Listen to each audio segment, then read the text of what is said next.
All right. Welcome to another edition of Sabbath Lounge. This is Matt. And Jake here. Coming to you with another Torah portion. And Jake, what are we on? This is Pekudei. It's Pekudei or something. And this is week 23. And this is the second part of a double portion, I believe. This is accounts. Yeah. And we'll be going, this ties in with our last portion. You can check that out. And this goes all the way up to Exodus 40, verse 38. And so in this one, Jake, we have this comparison between the priestly garments are a lot like the armor of God that we read about in Ephesians. Yes, they are.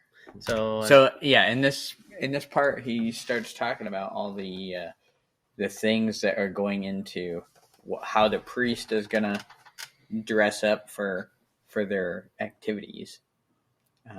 And then, so here in Ephesians, he says, "Wherefore, take unto you the whole armor of Elohim, that you may be able to withstand in the evil day, and having done all to stand. Stand therefore, having your loins girt about with truth, and having on the breastplate of righteousness, and your feet shod with the preparation of the gospel of peace. Above all, taking the shield of faith, wherewith you shall be able to quench all the fiery darts of the wicked." And I didn't put the address down here, but it's Ephesians 6. Okay, Ephesians 6. But most people are familiar with the scripture. Yeah. But I think it's kind of interesting to tie these two concepts together. And so, Jake, what is the breastplate of righteousness in the tabernacle? It's the breastplate that has all the stones representing the 12 tribes in it. So how does that, the breastplate, how do you think that could be, how can you make that connection and call that a breastplate of righteousness? Well, I would look at it like they are to be a righteous nation, going out and, witnessing to the other nations and being an example for the other nations. And so that covers your heart. And so that's a heart issue. Your righteousness is a heart issue. It's not like coming from something else. Mm-hmm. And so that's kind of how I would tie that in. It has to do with the 12 tribes being a righteous nation. Yeah. And there's so many things you could say here. You could say the feet with the gospel of peace, or like the feet of Jacob when he meets Esau. Jacob had the gospel of peace on his feet when he meets his brother. And, he could have gone to war with his brother. He could have been like, yeah, I've got the prophecies on my side. Right. And I'm going to take care of this. But he doesn't. He comes in peace purposefully. Right. It's in everywhere you go, have peace about you. Mm-hmm. And then you've got the shield of faith with Joseph, Basically, Joseph's carrying the shield of faith when the lady comes after him, when the cougar lady is like, "Come here, young boy," and he's got the shield of faith, to get away from that. So, right. And, you just can see these elements, and then even later in Daniel, Daniel's a great example of his loins were girded with truth, and he stood in that truth no matter what happened to him. He stood in it. But it's pretty powerful. It's a lot more powerful, I think, when you put it in the full context of Scripture and you see that people have lived out different parts of this. Right. And it's been there the whole time. Yeah, that we've had examples of all these things. Mm-hmm. Because before I came into Torah, this was kind of abstract. I'm like, but in with Bible class, and they would bring in a knight's armor and be like, "Kids, look," and I don't know. That makes it exciting. It does, but it doesn't really tie into. But I think it's better to tie it back into Scripture than to tie it back into Babylon. You know what I mean? Yeah. I think too often we get.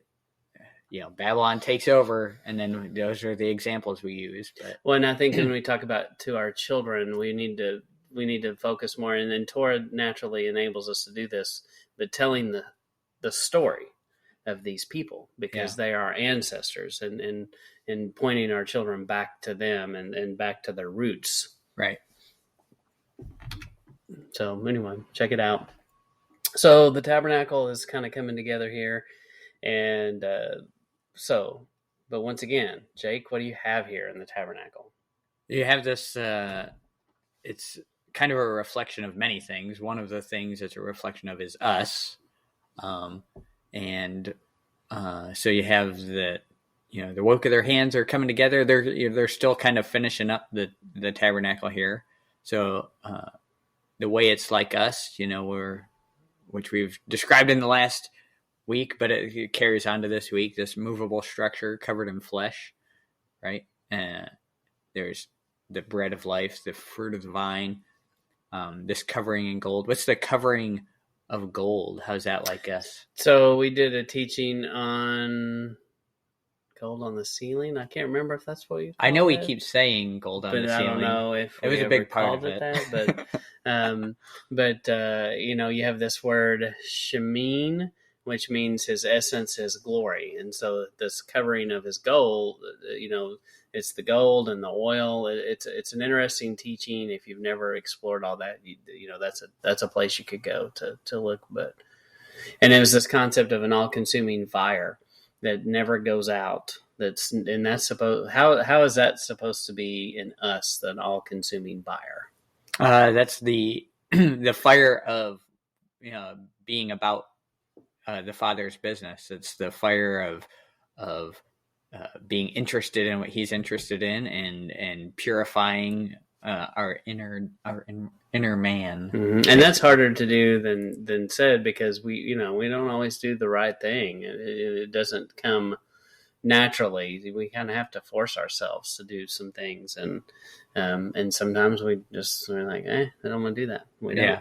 Yeah. I think a lot of this stuff, since it doesn't come naturally, that's why He tells us. That's why He writes it down for us. Yeah. It's because it doesn't come naturally. And it's painful to burn. Let's face it. It's painful to burn these things off. It takes effort and energy, and it hurts. Yeah, we're a short-sighted kind of culture specifically, but a short-sighted people in general. And you want to skip anything that's painful and go right to the thing that's pleasurable. Yeah, we're not into the slow burn on anything. We want instant success. I take this pill and I lose 500 pounds. Right. Great. Give it to me. Do I have to run and do all that? No, I don't want to do that. So anyway, and then you've got the light of the world in there in the tabernacle. And I think that's pretty self-explanatory. Right. And then once again, you have the light of the world. And then what's this concept of, as you approach the Lord, you must reflect upon yourself in the laver. What's a laver? So that's the bath bowl, the bird bath thing that they have there. Before they go in, they wash their hands and stuff in the laver, and then they are able to go into the tent. I didn't mean to jump ahead there, Jake. Well, I was just going to talk real fast. But so that's kind of what that's talking about. And you would, see your reflection and make sure that you are clean before you go in front of Yah. It's a way of, you hear it today where, how can that guy stand to look himself in the mirror? It's like, well, if you're a dirt ball, you shouldn't be able to look at yourself in the mirror, right? That's kind of the thought process. Are you referring to Michael Jackson?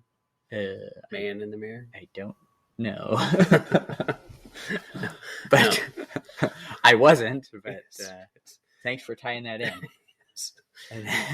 But yes, exactly what you were talking about, and you had to have the right garments on. That just not just anybody went into the Holy Holies. Who goes into the Holy of Holies here? The person with the armor of Yah, the priestly garments on. Yeah. And it wasn't just Joe Blow didn't just walk in there. And if he did, it didn't end well for them. It started to stink until they tore down and went to the next. Yes, that's right. But we're not going to make the time, I said. But but this whole idea of cleansing yourself, doesn't it kind of make you think of a mikveh or a baptism? Yeah. That's kind of a reflection on that.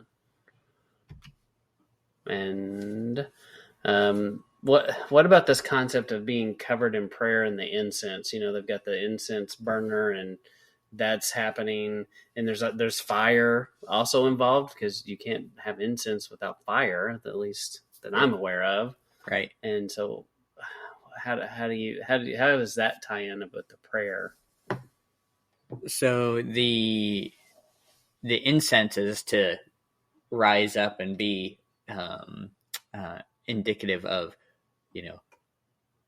us reaching up to Yah and that kind of thing. And so later on, you see in Psalms about how your prayers are as sweet incense and a savor unto Yah. And so, without a priesthood and a temple and a tabernacle, the way that looks for us today is prayer. Is sending.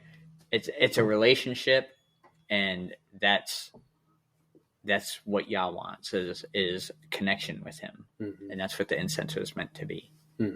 Yeah, and it's a constant reminder, and they could smell it, see it, and then over and over through these portions, you see the sacrificing, and for a long time, I'm like, what is the deal with all the sacrificing? Why so much blood? And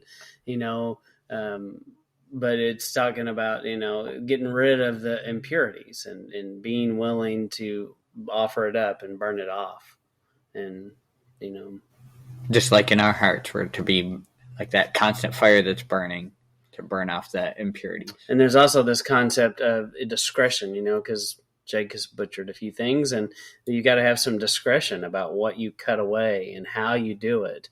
And there are parts that you literally cut away and you put in the ground because they're not fit for human consumption. Right.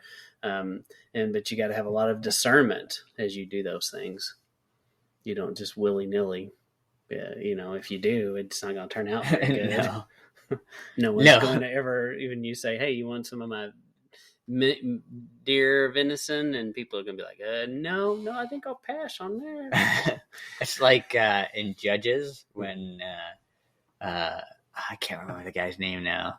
He sneaks into has a secret for the king, and really he's gonna stab him. And the guy's real fat, and he stabs him, and all the dirt comes out. Ehud? Yes, I think so. And all that swallows the sword. Yeah, yeah. And all the dirt comes out. That dirt is the poop. Yes. Yeah, you don't want that in the meat. You don't want that when you're. Yeah, you don't want to hear a hunter go, I just take it and I put it all in a giant grinder and grind it up, and we just have ground everything. Yeah.